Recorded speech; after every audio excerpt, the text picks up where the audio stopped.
श्री जगदीश प्रसाद गुप्ता छत्तीसगढ़ शासन में chief engineer के पद से रिटायर होने के बाद श्री द्वारिका महाराज स्मृति न्यास के तत्वाधान में श्री द्वारकाधीश एवं बागेश्वर महादेव मंदिर का वर्ष 2005 में अपने पुत्रों इंजीनियर कुंजन गुप्ता एवं इंजीनियर भुवन गुप्ता के सहयोग से अवंती विहार रायपुर छत्तीसगढ़ में निर्माण करवाया।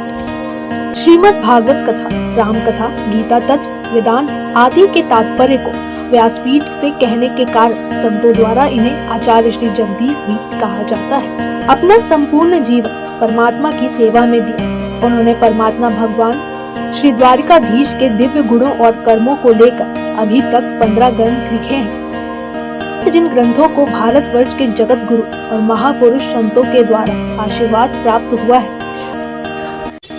उनके ग्रंथ मुंडक उपनिषद सरलतम बोध का उद्बोधन आप सुन रहे हैं। पंचम विचार तत्व ज्ञान से जीवन मुक्ति का उद्बोधन आप सुन रहे हैं। जैसे एक ही पुरुष पुत्र की अपेक्षा से पिता है, एक ही पुरुष पौत्र की अपेक्षा से दादा है, वैसे ही एक ब्रह्म का संबंध है। इसकी व्याख्या करते विद्यारण्य स्वामी कहते हैं कि जीव भी अपने वास्तविक स्वरूप में ब्रह्म ही है। ब्रह्म पंचकोशों की उपाधि से और अज्ञान आवृत्त होकर अविद्या की उपाधि से जीव भाव को प्राप्त हुआ। अभी हमने सबको समझाया उपाधि का प्रभाव क्या पड़ता है। यह दृष्टांत से स्पष्ट करते हैं कि एक व्यक्ति मनुष्य मात्र है, उसके घर पुत्र ने जन्म लिया तो वही मनुष्य पिता हो गया पुत्र के पेशा से, और पितृत्व एक उपाधि मात्र है। उस मनुष्य के पुत्र ने भी या एक पुत्र को जन्म दिया तो उसके लिए वह पौत्र हो गया। अब पौत्र की अपेक्षा से वही मनुष्य दादा माने कहलाता, पितामह कहलाता। इस प्रकार हमने देखा कि एक ही मनुष्य पिता भी है और पितामह भी है, बाप भी है, दादा भी है। वो स्वयं विभक्त होकर 3 भागों में नहीं बटा है, वो स्वयं विभक्त होकर 3 भाग रिलेटिवली आपेक्षिक भाव से ऐसा है, उपाधि की वजह से ऐसा है। केवल उपाधि भेद से उसके नाम भिन्न हो गए हैं। इसी प्रकार ब्रह्म का एक अविभक्त ब्रह्म एक अविभक्त वस्तु है। उपाधि भेद से माया शक्ति की उपाधि से वह ईश्वर कहलाता है, पंचकोश की उपाधि से वही जीव कहलाता है। ध्यान दीजिए, अब ईश्वर को समझते हैं। अब हमने यह समझ लिया कि पंचकोश की उपाधि से ब्रह्म ही जीव कहलाता है। अब किंचित यह भी समझ लें कि माया शक्ति की उपाधि से ब्रह्म ही ईश्वर कहलाता है। माया शक्ति यानी पंचकोश की उपाधि से with the title of the पंचकोशास the Brahm is entitled as jeev, right. उसी प्रकार से माया शक्ति उपाधि से ब्रह्म ही ईश्वर कहलाता है। अरे माया तो ब्रह्म की शक्ति से चेतनवश भासती है। ये जड़ प्रकृति माँ भगवान की शक्ति से चेतन समान की भासती है। या चेतन को चेतन ही भासता है। ध्यान दीजिए, सबको नियमित रखना चेतन का धर्म है। माया तो प्राकृत अर्थात जड़ है, वह नियमन नहीं कर सकती, किंतु माया में चेतन तत्व का ब्रह्म का आभास पड़ने से माया चेतनवत प्रतीत होती है। माया में चेतन ब्रह्म का आभास पड़ने से माया भी चेतनवत लगती है। ध्यान दीजिए, हमारा चेतन का आभास पड़ता है माया में। ये चिदाभास युक्त माया जगत का नियमन कर सकती है, इसमें कोई आपत्ति नहीं है। ध्यान में ब्रह्म सर्वव्यापक होने के कारण इस माया में ही व्याप्त है। ध्यान में ब्रह्म सर्वव्यापक है तो इस माया में भी व्याप्त है। अतः इन दोनों का संयोग हुआ, माया उपाधि बनी और ब्रह्म उपाधि को धारण करने वाला बन गया। सर्वव्यापक तो ब्रह्म है ही। अब सर्वव्यापक होने की वजह से जो है उपाधि धारण करना पड़ेगा उसको। कहीं अंधेरा, कहीं पर अंधेरा दिख जाए आपको, छाया दिख जाए आपको, तो भी ग्रहण कर रहा है उपाधि के रूप में। इस प्रकार मायोपाधिक ब्रह्म ईश्वर कहलाता है। अब चूंकि माया ब्रह्म की उपाधि है जो ब्रह्म को ईश्वर बनाती है, तो माया को भी किंचित समझ, माया क्या है। पंचदशी में कहा है विद्यारण्य स्वामी ने, वस्तु धर्मान्यमेरन् शक्त्या नैव यदा तदा, वस्तु धर्मान्यमेरन् शक्त्या नैव यदा तदा, अन्योन्य धर्म साकर्याद् विप्लवे जगत खलु। यदि माया की शक्ति से पदार्थों का धर्म निमित्त न रहे, क्या कहा, ना एव यदा तदा नियम मेरीन वस्तुधर्मा, यदि माया की शक्ति से पदार्थों का धर्म निमित्त न रहे तो एक दूसरे के धर्म में मिलकर जगत में, एक दूसरे के धर्म मिलकर जगत में विप्लव उत्पन्न कर दे। यह निश्चित जानिए, अन्योन्य धर्म सांकर्यात विप्लवे जगत, वर्ण संकरता पैदा कर दे। यदि नियमन न करे अग्नि का और जल का, नियमन न करे माया, तो दोनों मिलकर क्या कर देंगे, विप्लव कर देंगे। तो माया शक्ति नियमन करती है संसार का, ध्यान दीजिए। इसकी व्याख्या करते हुए स्वामी विद्यारण्य जी महाराज कहते हैं कि ईश्वर की माया शक्ति जगत की सभी वस्तुओं में छिपी हुई कार्य कर रही है, फिर भी हम अर्थापत्ति के द्वारा उसे जान सकते हैं। अर्थापत्ति अनुमान का एक रूप है। अर्थापत्ति क्या है, अनुमान करने का एक तरीका है। इसके द्वारा हम कार्य को देखकर कारण का अनुमान लगा सकते हैं, कार्य को देखकर कारण का अनुमान कर सकते हैं। यह अर्थापत्ति है। जैसे दिन भर भोजन न करते हुए भी देवदत्त मोटा दिखाई देता है। मान लीजिए कि देवदत्त नाम का व्यक्ति या बालक है, भोजन नहीं करता दिन भर, पर मोटा दिखाई पड़ता है, तो अनुमान से जान लेते कि वह रात में भोजन अवश्य करता है। इसे अर्थापत्ति कहते हैं। भाई दिन के नहीं करता पर रात के तो करता होगा, ऐसा हम अर्थ निकाल लेते हैं। इसे अर्थापत्ति कहते हैं। इसी प्रकार हम देखते हैं कि पृथ्वी आदि सभी तत्वों का अपना स्थायी धर्म है। इसका क्या कारण है, अनुमान से यही ज्ञात होता है कि ऐसी शक्ति है जो इसका नियमन कर रही है। इसी से ये सब धर्म मिलकर संकरता उत्पन्न नहीं करते। यही मंत्र कह रहा है, क्या, अन्योन्य धर्म साकर्याद् विप्लवो जगत खलु। ये नियमन की वजह से ये धर्म संकरता उत्पन्न, अन्यथा संकरता दोनों मिल जाएंगे तो गजब हो जाएगा, विप्लव हो जाएगा। इसी शक्ति का नाम माया है। यह शक्ति ब्रह्म की छाया के आवेश से पहले दिन होगा, ये नियमन किया, फिर रात होगी। रात दिन दोनों मिल जाएंगे तो आप ना कोई काम कर सकेंगे, ना विश्राम मिलेगा, ना नींद होगी, क्या क्या हो जाएगा भगवान जाने इस वर्ण संकरता में रात दिन के मिलने से। इसलिए संध्या के समय आप देखिए इसका इफेक्ट, दिन का इफेक्ट कम हो जाता है और सांझ का इफेक्ट बढ़ जाता है। आपकी ऊर्जा शनै शनै जो है क्षीण हो जाती है। ध्यान, और यदि वह 12 घंटे के दिन को यदि आप 16 घंटे बना देंगे तो क्या स्थिति बनेगी, आपको खुद ही पता चल जाएगा। तो नियमन नहीं हुआ, अनियमन हो जाएगा आपका पूरा जीवनचर्या का हिसाब किताब। तो विद्यारण्य जी इसी तत्व को इस प्रकार कहते हैं। तो माया की शक्ति, माया रूपी शक्ति के संयोग से ब्रह्म ही ईश्वर को प्राप्त होता है। यह शक्ति ब्रह्म की छाया के आवेश से चेतनवत भाषित होती है, ब्रह्म की छाया के आवेश से। अब देखिए क्या पंचकोश की, अब विद्याधर स्वामी जी कहते हैं, क्या कहते हैं, छायावेशतः शक्तिश्चेतने विभाति सा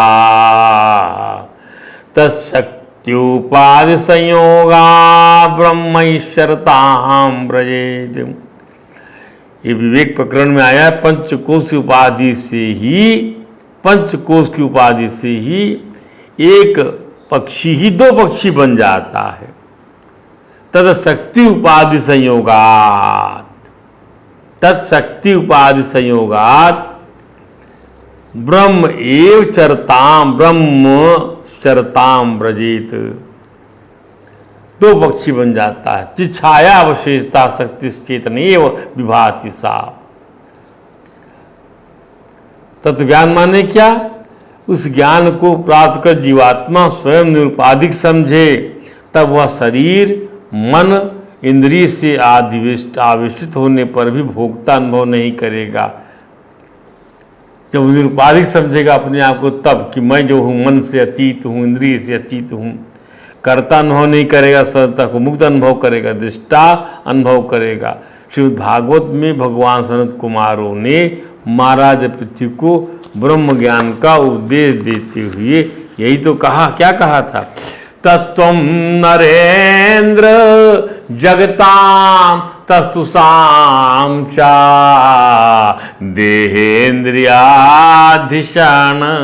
आत्मभि आवृतानां यह क्षेत्र वित्तपतया विश्वक आवे हृदय प्रत्यक्षकास्ति तमवेहि स्वस्मि नरेंद्र।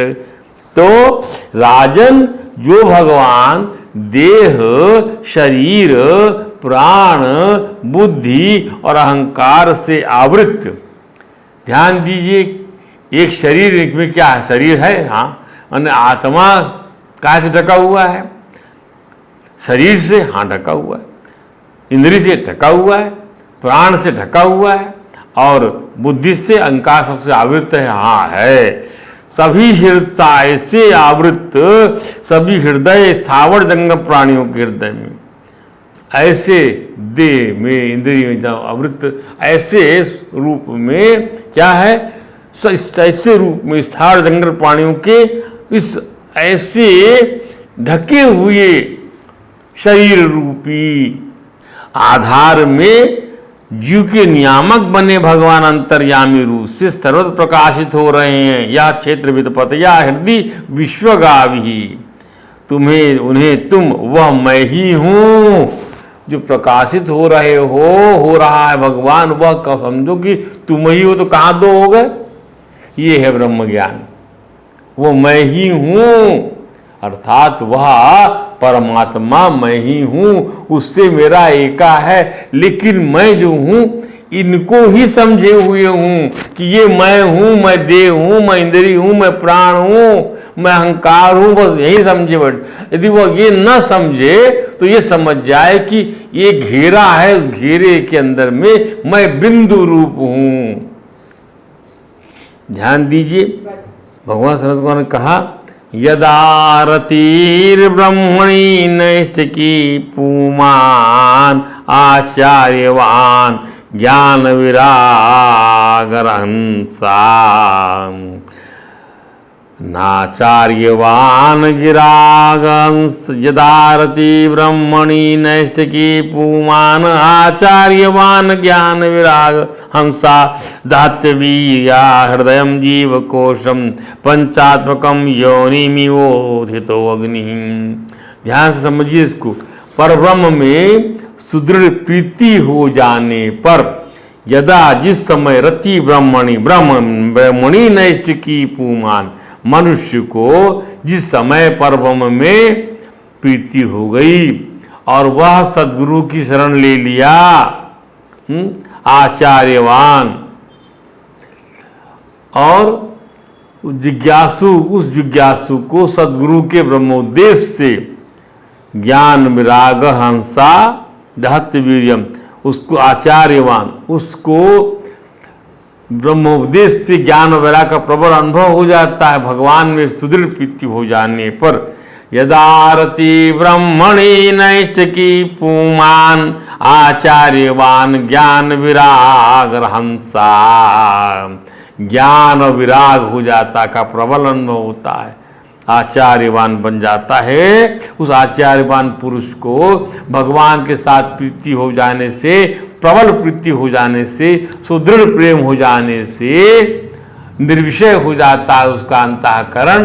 तब उसको एक ज्ञान हो जाता है, अरे मैं इंद्रिय, देह, बुद्धि, अहंकार, इससे परे है मेरा स्वरूप, मैं निरुपाधिक हूँ, मैं तत्व रूप से, मुझसे ये हैं, इनसे मैं नहीं हूँ, मुझसे शरीर है, मुझसे इंद्रिय है, मुझसे प्राण है, मुझसे अहंकार है, मुझसे बुद्धि है, मैं अहंकार से ये ऐसा उसको ज्ञान हो जाता है।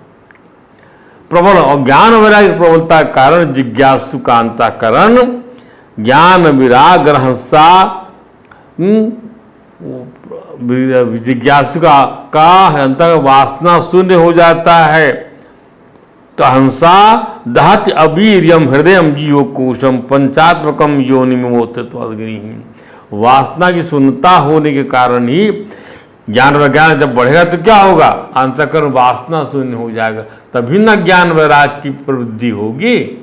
वासना वहां पर है तो क्या है, ज्ञान नहीं है, अविद्या अविद्या आपके हृदय में प्रिवेल कर रही है। ध्यान दीजिए, यदि वहां पर वासना है तो आप वैरागी नहीं हैं, आप जो है संसारोन्मुख हैं, वासना के लालायित है, लालची हैं, लोभी हैं।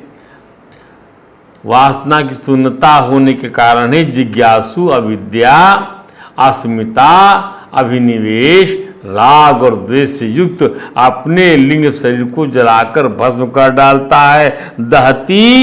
दहत्य वीर्यम हृदयम जीव कोशम पंचात्मकम जीव कोश को जलाकर राख कर देता है और उसे कर्ता भोक्ता बन, जो उसे कर्ता भोक्ता योनिम इव उत्थितो अग्नि, जो उसे कर्ता भोक्ता कौन बनाए हुए था, उसे कर्ता भोक्ता बनाया हुआ था उसको ये लिंग शरीर, ये लिंग शरीर जिसके अंदर में इंद्रिय प्रिवेल कर रही है, प्राण प्रिवेल कर रहा है, विषय प्रिवेल कर रहा है, यही उसको करता। तो ये तो लिंग शरीर को भी अपना माने हुए है वो अपना, वो जो उसका अहंकार भाव विलीन हो जाता है और यही लिंग शरीर आपको डिफरेंट योनियों में ढकेलता रहता है। यही जो है चिदाकाश के सानिध्य से आता जाता रहता है। ध्यान दीजिए, तो यही उसको कर्ता भोक्ता बनाया। तो वासना की शून्यता होने का जिज्ञासु, तो वासना की शून्यता, अविद्या की निवृत्ति, निर्विषय चित्त, ये सब बातें इसी प्रकार से समझाई जाती हैं बार बार। पर परमात्मा की प्रीति इसमें जो है सबसे बड़ा आकर्षण है, इसको आपको समझना पड़ेगा। परमात्मा की प्रीति ना यावद मयि वासुदेवी न मुचते देह योगेन तावद। ये लिंग शरीर बार बार लिंगात यद लिंगात निवर्तते, ये लिंग शरीर से मुक्ति तब, ये लिंग शरीर ही जो है विचरण सपना यही दिखाता है। ध्यान दीजिए, मनसा लिंग रूपेण स्वप्ने विचरतो यथा, मनुष्य इसी लिंग शरीर से स्वप्न देखता है। विषय है ही नहीं तो विषय सत्ता को बना लेता है इसी लिंग शरीर से, और कर्ता भोक्ता बना बैठा रहता है। ध्यान दी, जैसे अग्नि लकड़ी से प्रकट होती है, अग्नि लकड़ी से, लकड़ी योनि है अग्नि की, अब उसी लकड़ी को जला डालती है, उसी लकड़ी को जला डालती है। इसी प्रकार ब्रह्म ज्ञान से ज्ञान वैराग्य की अग्नि प्रकट होकर लिंग शरीर को जलाकर भस्म कर डालती है। तो ब्रह्म ज्ञान क्या है? ब्रह्म ज्ञान जो है वह योनि है, लकड़ी रूपी, वह लकड़ी जैसे अग्नि हुई, तो ब्रह्म ज्ञान रूपी योनि से क्या पैदा हो रहा है? ज्ञान वैराग्य की अग्नि उत्पन्न हो रही है। और जब ज्ञान वैराग्य की अग्नि प्रकट होगी तो क्या जलाएगी? लिंग शरीर को जलाएगी। जैसे सामान्य लकड़ी सामान्य अग्नि की योनि है, किससे पैदा होती है आग? लकड़ी से। तो लकड़ी क्या हो गई? उसकी योनि हो गई, उसको पैदा करती है। और वो जब अग्नि पैदा होती है तो किसको जलाती है? उसी लकड़ी को जलाती है। ध्यान दीजिए, उसी प्रकार ब्रह्म ज्ञान की से ब्रह्म के ज्ञान से क्या पैदा होता है? ज्ञान और वैराग्य पैदा होता है। तो ज्ञान और वैराग्य पैदा होने के लिए ब्रह्म ज्ञान क्या? ब्रह्म ज्ञान योनि है। और ज्ञान वैराग पैदा हुआ तो क्या जलाता है? वो लिंग रूपी शरीर को जला के खाक कर देता है। लिंग रूपी शरीर को जलाकर खाक कर देता है। भगवान सनत कुमारों ने कहा, दग्धासयो मुक्त समस्ता तद्गुणो। ये महाराज पृथु से उपदेश दे रहे, बड़ा सुंदर उपदेश है उनका, दिव्य उपदेश है। दग्धाशयो मुक्त समस्त तद्गुणो नैयात्मनो बहिरंतर विचष्टे परमात्मनोर्यदा व्यवधानम पुरस्तात् स्वप्ने यथा पुरुषा तद्विनाशे। क्या बात कही। दग्धाशयो मुक्त समस्त तद्गुणो। इस प्रकार जब लिंग देह का नाश हो जाता है, क्या होता है उससे? तो जिज्ञासु साधक उस देह के कर्तृत्व, उस देह के कर्तृत्व भाव का, भोक्तृत्व भाव आदि गुणों से मुक्त हो जाता है, क्योंकि लिंग देह का नाश हो गया। लिंग देह ही उसको ऐसा बना के रखता था, सूक्ष्म शरीर। ध्यान दीजिए, इस ब्रह्म ज्ञान की तो दग्धाशयो मुक्त समस्त तद्गुणों, तो लिंग देह का नाश हो जाने पर, ये दग्धाशय पहले हो जाएगा जब भगवान से प्रीति हो जाएगी। तो रूढ़ काल से प्रीति आई, भगवान से प्रीति पैदा हो गई कि ब्रह्म ज्ञान के सिवाय कुछ नहीं है, ब्रह्म ज्ञान के सिवाय कुछ नहीं, ब्रह्म के सिवाय कुछ नहीं है। तो प्रीति हो गई कि हे प्रभु, मैं केवल और केवल व्यवहार के लिए दो हूं, वैसे तो आप और हम दोनों एक ही हैं। वाह, क्या पूछना है।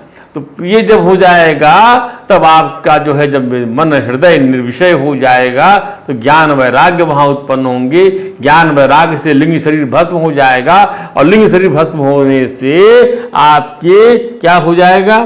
कर्तृत्व भोक्तृत्व आदि गुण आपसे आप मुक्त हो जाएंगे। इस ब्रह्म ज्ञान की अवस्था में जिज्ञासु ज्ञानी बन जाता है, चौथी श्रेणी का भक्त, टॉप मोस्ट।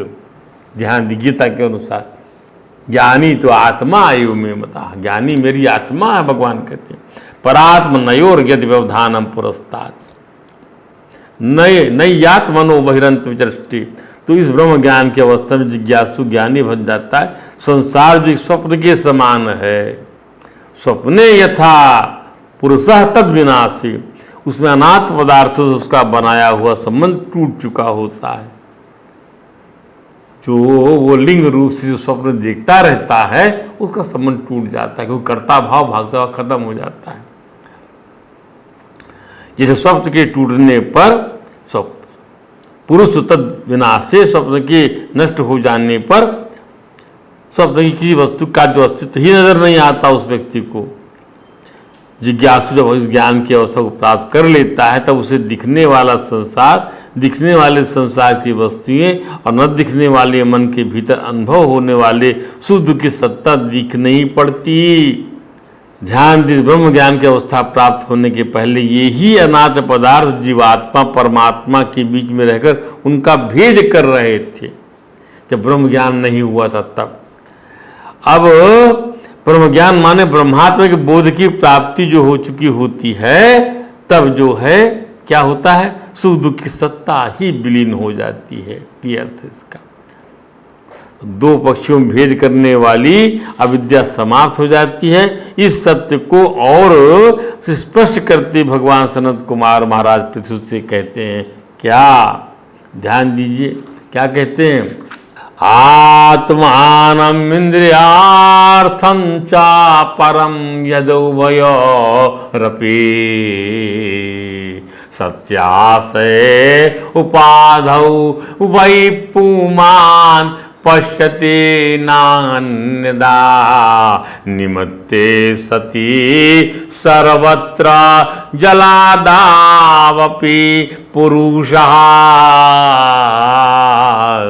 आत्मानश्च परस्यापि भिदां पश्यति नान्यदा। पुरुष को अंतःकरण की उपाधि के रहते ही, अंतःकरण में अहंकार की उपाधि के रहते ही जीवात्मा और इंद्रियों के विषय और इन दोनों का संबंध कराने वाले अहंकार का अनुभव होता है।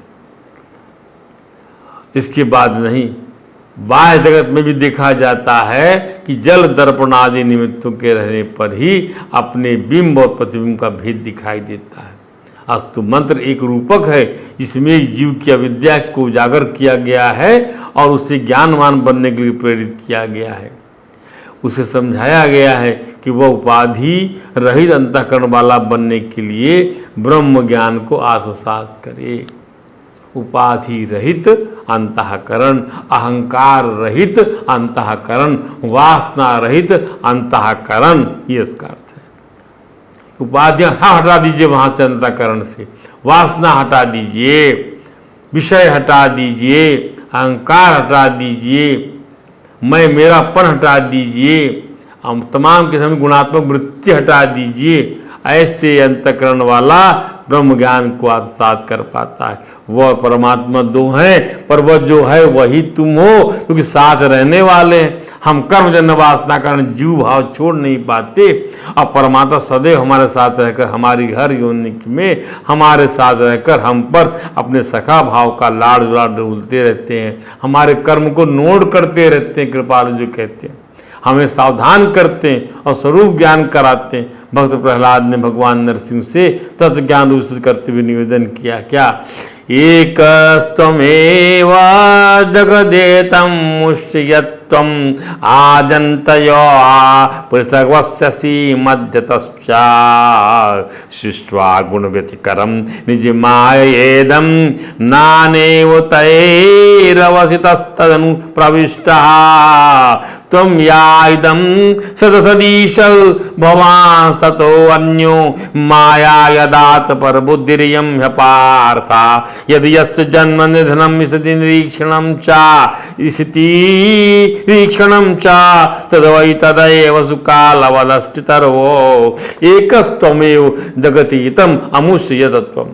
हे प्रभु, यह संपूर्ण जगत एकमात्र आप ही हो। एकस्त्वमेव जगत एतत् अमुष्य, संपूर्ण जगत, ये तो तुम आद्यन्तयोः, क्योंकि इसके आदि में आप ही हैं कारण रूप से, अंत में भी आप ही अवधि के रूप में रहेंगे। आद्यन्तयो, आदि अंत, आदि अंत में। पृथक वसति मध्यतश्च, इस बीच में इसकी प्रतीति के रूप में भी केवल आप ही हो। मध्यतश्च, जो बीच में रखते हो, मालूम पड़ते बीच में, वो आप ही हो। बीच में संसार, आदि में कुछ नहीं भगवान के, अंत में कुछ नहीं भगवान के, प्रलय में सब निरोध हो गया, बीच में भी आप ही हो। सृष्ट्वा गुणवतिकरं निज मायेदम, अपनी माया से क्या आप प्रकृति में क्षोभ उत्पन्न करते करते, लीला करते करते, गुणवतिकरम विद्यमान रहने पर प्रवेश की लीला करते हैं। सृष्टि करके इसमें पहले से ही विद्यमान रहने पर प्रवेश की लीला करते हैं। नानेव तै अवसित तदनुपस्विष्ट, और उन गुणों से युक्त होकर अनेक मालूम पड़ रहे हैं, अनेक मालूम पड़े। तुम या इदम ईशम भवान तत अन्यो, पुनः ये जो कुछ कार्य कारण रूप में प्रतीत हो रहा हो सब आप ही हैं। तुम या इदम सद असद ईश भवान ततो अन्यो, अपने पराय का भेदभाव अर्थ ही शब्दों की माया है। अपने परा यदा माया यद आत्म पर बुद्धियम हिपार्था, ये शब्दों की माया है, अर्थहीन शब्दों की माया है। या अपार्थायम, निरर्थक है ये आत्मराय का बोध, ये सब माया, क्योंकि जिसका जन्म स्थिति लय प्रकाश होता है वह उसका ही तो स्वरूप होगा भगवान, उसका डीएनए वही तो होगा। जैसे बीज वृक्ष कारण और कार्य की दृष्टि से भिन्न भिन्न हैं, तो भी गंध तन मात्रा की दृष्टि से दोनों एक ही हैं। बीज की गंध और वृक्ष के फल फूल गंध एक सी होती है। तो द्वा सुपर्णा सौजा सखाया समाने वृक्षम परिसुजाते, क्या बात है। बड़ा ब्रह्म ज्ञान रख परोस दिया भगवान सनत कुमारों की जय हो, सनत कुमारों की जय हो, नेष्ट की सनत कुमारों की जय हो, भगवान सनत कुमारों की जय हो। द्वा सुपर्णा सौजा सखाया, इसी प्रकार अब सखा और साथ रहने वाला जीवात्मा परमात्मा को ढूंढना चाहे तो वह नहीं मिलेंगे। भगवान अपनी काल शक्ति से प्रकृति के गुणों को प्रेरित करते हैं, इसलिए यह ब्रह्मांड परमात्मा का शरीर है, क्योंकि पहले परात्पर पर्व में लीन था। जब भगवान श्रीमन नारायण ने प्रलयकालीन जल के भीतर श्री शैया पर शयन करने वाले जगदीश्वर ने अपने योग निद्रा की समाधि को त्याग दिया, तब वट के बीच से विशाल वृक्ष के समान उनकी नाभि से ब्रह्मांड कमल उत्पन्न हुआ। श्रीमद् भागवत में भक्तराज प्रहलाद ने भगवान श्रीमन्नारायण नृसिंह की तत्वज्ञान युक्ति जो स्तुति किया है, इसके हम बारे में बात करते हैं। कल आपके सामने सब वस्तु रखेंगे। आज हम यहीं विश्राम देते हैं। हरे राम राम राम हरे हरे, हरे कृष्ण कृष्ण कृष्ण हरे हरे।